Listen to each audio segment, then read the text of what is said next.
Hi everyone, my name is Kirsten Fries and I'm going to be sharing with you about Kodable today for the Adept project. Kodable is an app that you can get on a tablet or you can also play it on the computer on the internet. It teaches foundational programming skills for students K through 5, but in my research I came across studies that were done with students as young as 4 years old in preschool and as old as 25, so the program is pretty flexible depending on what you're going to use it for. It is free for educators. I'll show you in a second, but you are able to set up a class and get your students set up on there so that they can play. There is also a paid subscription that offers a little bit more flexibility, additional levels. You can run reports and share codes for use at home.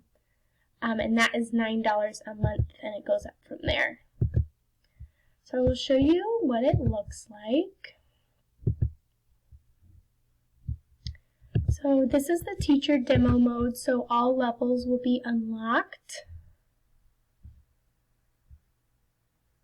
Wait while it loads here.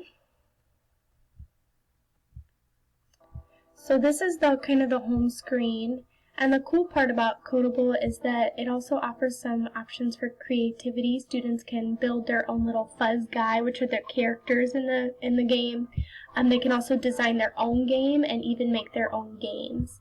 But I recommend students start in mission control so they can kind of get a feel for how to play the game before they start designing their own levels. So you can see there's 3 worlds that Kodable offers. This first one, Smeeborg, is recommended for K through 2. Asteroidia is 3 through 5, and then Bug World is a little bit more creative components, so they recommend this one for all ages, K through 5. So my students would start with this one, so this is the one I'm going to focus on. You can see all the levels are unlocked in the teacher demo, which is helpful because I was able to play through and kind of problem solve and think about what things my students might have some trouble with. I'll show you what a level looks like. So there's a cute little intro video that kind of gives a little bit of backstory, gets your kids engaged with the game.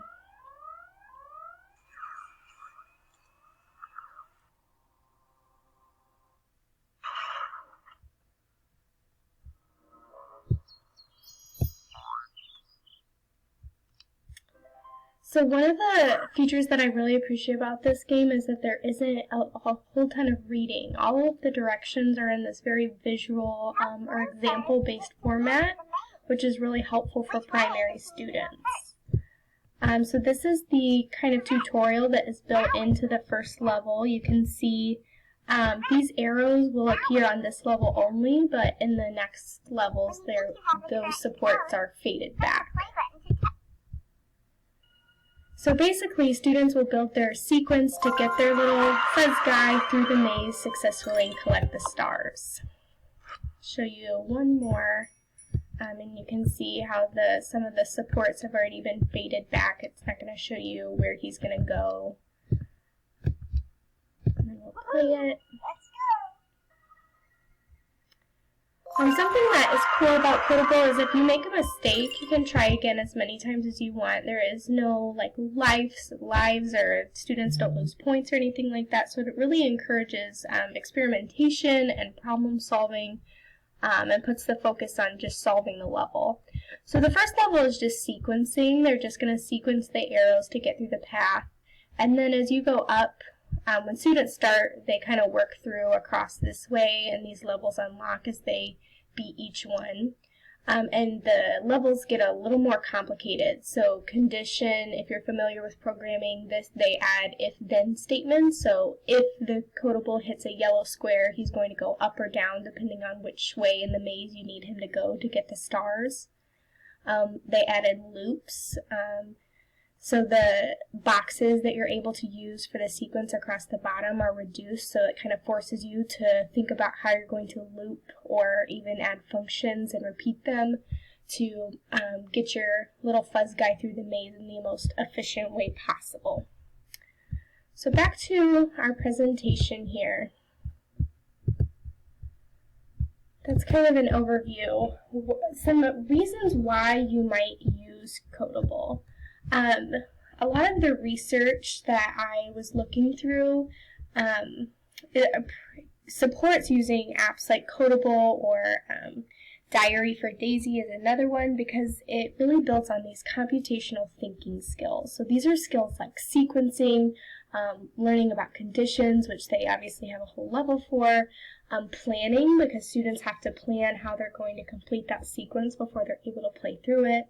Obviously problem solving as the levels become more difficult. And then this research by Pila et al. Also found that it even helped with students' language skills, because students in preschool and kindergarten were better able not only to follow a set of directions, but also describe directions in that sequential order. So the 4 C's of 21st century learning, how does this tie in? Critical thinking is pretty obvious. All of these computational thinking skills fit in under that umbrella. But there's also opportunities for creativity, because Kodable allows students to build their own levels and their own mazes. And the more familiar they get with how the game works and learn how to put together those programming sequences, the more they're able to create more complicated patterns on their own. So that's a really cool offering of Kodable. Communication, the game doesn't directly lend itself to communication and collaboration, but when I used this program in my classroom, students were so excited by it and eager to figure out how to get through the levels that there was a lot of talking and problem solving in groups going on. And I work with 1st and 2nd graders in a self-contained special ed room, so when I see that kind of peer support and peer language happening, that is very exciting. And they were more apt to ask each other how to solve the levels because it was a game than they were to ask me. So that was something pretty cool. So research. So this is a lot of text on this slide, but I wanted to make sure and get the references on there for you. But basically, the research says that programming skills improve computational thinking, which we've already talked about. But there's also research that supports that computational thinking can transfer to other academic areas, such as math and language. The interactive game-based play of these types of games improves motivation to learn, which also improves retention. The games are effective for improving skills in children as young as 5, and like I said, there are even studies that were discussed with students as old as 25. So the game format on a tablet can provide accessibility for all ages. Something that this Pila et al. Group talked about is that sometimes barriers for learning programming skills, even on a computer for young learners, include reading skills and motor skills. But a game like Kodable that doesn't include written instructions and that can be used on an app, on a tablet where they can directly touch the screen rather than navigate using a mouse, improves that accessibility for all students. One finding from 2 different research groups was that the learning is enriched when sequenced instruction is provided alongside gameplay. So they saw improvements in programming skills just using the game by itself, but when instruction was provided on relevant vocabulary and instruction on what looping means and what conditions mean and how those are integrated into the game, that the learning was better transferred and that students were more able to explain their thinking and problem solve together using that language. Because when we just let students play the game without having any kind of instruction on the vocabulary, they have a really hard time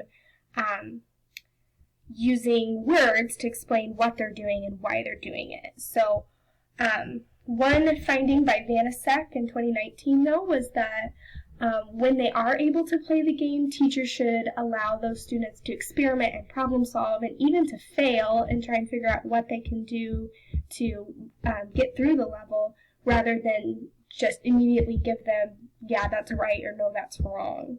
And that is something that the gameplay really allows, is that experimentation once they've kind of had this set up instruction. So overall, I think Kodable is a really great program with a lot of research to back up some of those critical thinking skills that students are developing in early learning. It's super accessible for young students, but it's also engaging and challenging enough for that upper elementary age bracket. It's supported by research for developing critical thinking skills. So it's a great tool, and I really encourage you guys to check it out. This is the reference slide of the references that I used for this project. Thanks for listening.